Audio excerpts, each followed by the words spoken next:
Aluminium formwork system के अग्रणी निर्माता आइंस टेक्निक फॉर्मवर्क सिस्टम ने बाउमा कॉनएक्सपो 2024 में अपनी नई एल्यूमिनियम पैनल्स की श्रृंखला पेश की है, जो निर्माण उद्योग में नए मानक स्थापित कर रहे हैं। कंपनी ने पूरी तरह से फ्रिक्शन वेल्डेड एल्यूमिनियम पैनल्स की शुरुआत की, जो निर्माण दक्षता और गुणवत्ता दोनों में सुधार करेंगे। इसके साथ ही EFS ने स्वचालित विनिर्माण लाइनों को भी लागू किया है। बाउमा कॉनएक्सपो 2024 के दूसरे दिन अभिनेत्री निकिता दत्ता ने EFS की तकनीकी विशेषज्ञता और गुणवत्ता की सराहना करते हुए कहा, आइंस टेक्निक जैसी कंपनियां भारत के निर्माण उद्योग में क्रांति ला रही हैं। इनका नवाचार और गुणवत्ता भविष्य के लिए महत्वपूर्ण है। 2015 में स्थापित EFS अब भारत का सबसे बड़ा एल्यूमिनियम फॉर्मवर्क निर्माता बन चुका है।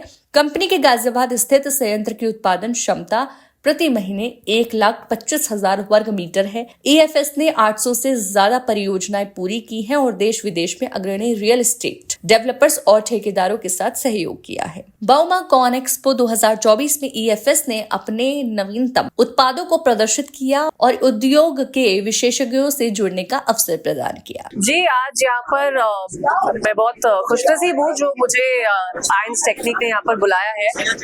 इनका जो नया लॉन्च है उसको इनॉग्रेट करने के लिए यहाँ पर आके मुझे पहले तो बहुत गर्व महसूस हो रहा है, क्योंकि इनका जो प्रोडक्ट है वो मेड इन इंडिया है। लार्जेस्ट मैन्युफैक्चरर्स हैं इस चीज के, और देखकर अच्छा लगता है कि हमारे देश में कोई एक ऐसी चीज जो स्क्रैच से बनी और इतनी आगे जाए, तो that's of course a really good thing to see. And interesting बात ये है कि I think the kind of new technology that they are introducing through this, it's going to be really nice to see कि ये किस तरह इस्तेमाल होती है और ये किस तरह आगे बढ़ती है। So very fortunate to be here and be inaugurating this. जी, मेरा आई थिंक सबसे पहले ख्याल ये आता है कि मैं जानने की कोशिश करती हूँ कि वो क्या है कंपनी, क्या ब्रांड है और किस तरह मैं उसके साथ रिलेट कर सकती हूँ, क्योंकि आज तक मैंने कोई ऐसा ब्रांड या कंपनी के साथ मैं जुड़ी नहीं हूँ जहाँ पर मेरे को कोई रिलेशन समझ नहीं आ रहा हो। सो जब मुझे इनके बारे में भी पता चला, so there was a little bit that I read about them, और यहाँ पर आके आई थिंक मुझे बहुत अच्छा लग रहा है कि मैंने ये डिसीजन लिया यहाँ पर आने का, because there so much I can relate to. मेरे खुद के जो पिताजी है वो एक आर्किटेक्ट रह चुके हैं, सबमरीन आर्किटेक्ट, तो थोड़ी बहुत मुझे जितनी नॉलेज है और थोड़ा बहुत जो मैंने यहाँ देखा है, मुझे अच्छा लग रहा है कि मैं इस चीज के साथ जुड़ी। जी, अभी तक ज्यादा तो नहीं बोल पाऊंगी, बस इतना कह सकती हूँ कि हाल ही में मैंने एक फिल्म अभी खत्म की है, जूल थीफ, जो बहुत जल्द आपको अगले साल के शुरुआत में देखने को मिलेगी, तब चर्चा करेंगे उसके बारे में। मैम आई हैं, it's a real honour and a pleasure to have ma'am. और मैम की तरह हमारी शटरिंग से जो इमारतें बनती हैं वो बेहद ही खूबसूरत निकलती हैं, तो हम चाहते हैं कि हिंदुस्तानी नहीं, जैसे मैम की विशेष आई कि वर्ल्ड की सबसे बड़ी कंपनी इसको हम लेके जाएं। जैसे कि मैंने पहले ही बताया था, 14+ स्टेट्स में इंडिया में तो कर रहे हैं, पर हम चाहते हैं कि सभी स्टेट्स और यूनियन टेरिटरीज में हमारी प्रेजेंस हो और वर्ल्ड के हर एक कोने के अंदर हम हिंदुस्तान की इस टेक्नोलॉजी को ले जा सकें, अपनी काबिलियत प्रूव सकें। अमूमन माना जाता है कि हिंदुस्तान का प्रोडक्ट है तो शायद सब स्टैंडर्ड होगा या उसमें होगा, लेकिन उस धारणा को हम लगातार चैलेंज कर रहे हैं। अभी मैंने मैम को दिखाया कैसे हम टेक्नोलॉजी वो लेके आ रहे हैं जो वर्ल्ड बेस्ट है, मतलब वो पूरी दुनिया में इसकी पैरेलल की टेक्नोलॉजी नहीं है, उससे बेटर टेक्नोलॉजी नहीं है। तो हमारा प्रयास है कि हमारा जो भी प्रोडक्ट हम डिलीवर करें, जो सर्विसेज अपने क्लाइंट को दें, वो तो कमिटमेंट के साथ पूरी डिलीवर करें और उसकी क्वालिटी किसी भी पैरामीटर में हमारे किसी भी इंटरनेशनल कंपटीटर से 19 नहीं 20 नहीं 21 हो। और उसी प्रयास के साथ हम लोग नई नई टेक्नोलॉजी ला रहे हैं। मैं शुक्रिया अदा करना चाहूँगा मेरी टीम का, जो इवेंट को, इस कंपनी को बनाने के लिए।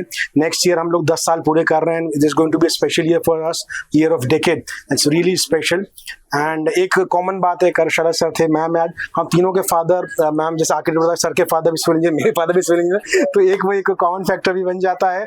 और मेरे को बड़ा अच्छा लगा। यूजुअली हम एक्सपेक्ट नहीं करते हैं कि फिल्म इंडस्ट्री से आके प्रोडक्ट को, लेकिन मैम ने जिस बारीकी से प्रोडक्ट को समझा और रिलेट की, I am really amazed and it's a real pleasure. Thank you and thanks to the media persons, आप लोग टाइम निकाल के आए इसके लिए। गवर्नमेंट बहुत ज़्यादा सपोर्टिव है, चाहे वो सेंट्रल गवर्नमेंट हो, स्टेट गवर्नमेंट हो।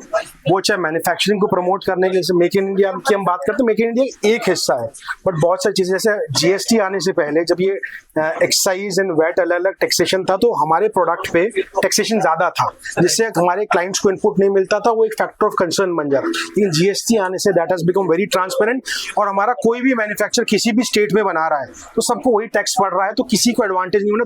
कुछ लोगों को पहले सीएसटी के कारण एडवांटेज मिल जाता था कम टैक्स से, और अपने स्टेट में प्रोड्यूस करते हुए हमको लॉस होता था, तो एक जीएसटी ने भी एडवांटेज दिया है। इसके साथ साथ बहुत सी गवर्नमेंट ने रियायतें दी हैं नए प्लांट को सेटअप करने में, नई लाइन्स को प्रोक्योर करने में, और सबसे बड़ा बेनिफिट जो वो जैसे एंटरप्रेन्योर, जैसे मैम ने कहा कि हम लोग फर्स्ट जनरेशन में जब अपना काम शुरू करते हैं तो सबसे ज्यादा दिक्कत होती है फंड्स की, बट बैंकिंग पॉलिसीज गवर्नमेंट द्वारा जो लाई गई हैं उसने एनकरेज किया है, उसका बहुत बड़ा योगदान है हमें यहाँ तरक्की करने में। And I think government has been very supportive and very kind throughout. And again Bauma जैसा एक्सपोज हम लोग को यहाँ पे अपने प्रोजेक्ट को शोकेस करने का देते हैं, मैम जैसे लोग आके हमें प्रोत्साहित करते हैं, और आप जैसे लोग मौका देते हैं अपनी बात रखने का। I am so glad and so happy, and यही है हमारा प्रेरणा का स्रोत कि हम लोग वर्ल्ड में अपने आप को नंबर 1, आपकी जैसी रिक्वेस्ट है, आप लोग की जैसी मंशा और हमारी भावनाएं जुड़ी हैं, हम उसको पूरा करके दें।